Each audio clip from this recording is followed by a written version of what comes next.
এক সময় সবুজ পাহাড় এবং প্রবাহিত নদীর মধ্যে অবস্থিত একটি আরামদায়ক ছোট্ট গ্রামে হুইস্কার্স নামে একটি অদ্ভুত বিড়ালছানা বাস করত।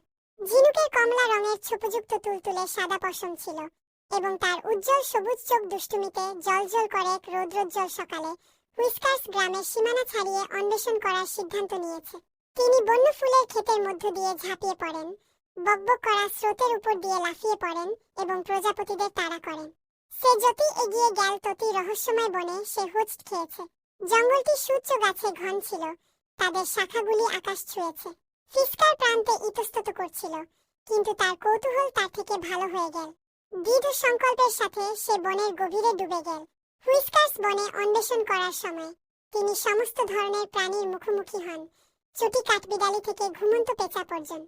কিন্তু তিনি যখন ফিরে যেতে চলেছেন, তখন তিনি সাহায্যের জন্য একটি ক্ষীণ চিৎকার শুনতে পেলেন।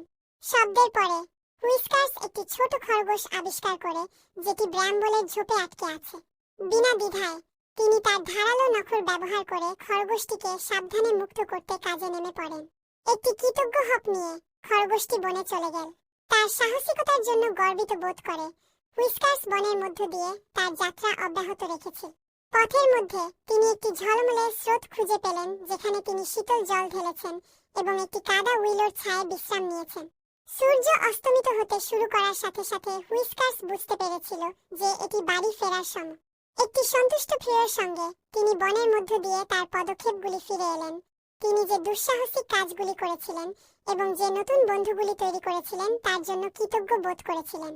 অবশেষে যখন তিনি গ্রামে ফিরে আসেন, তখন হুইস্কার্সকে উল্লাস ও করতালি দিয়ে স্বাগত জানানো হয়। গ্রামবাসীরা তাকে নিয়ে চিন্তিত ছিল, কিন্তু মুচমুচেরা তাদের পায়ে শুকে এবং ঘষে বাড়ি ফিরে খুশি।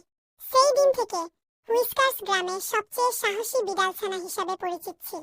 কিন্তু গভীরভাবে তিনি জানতেন যে সত্যিকারের দুঃসাহসিক কাজটি বনে নয়, তবে সে পথে যে বন্ধুত্ব করেছিল তাতে।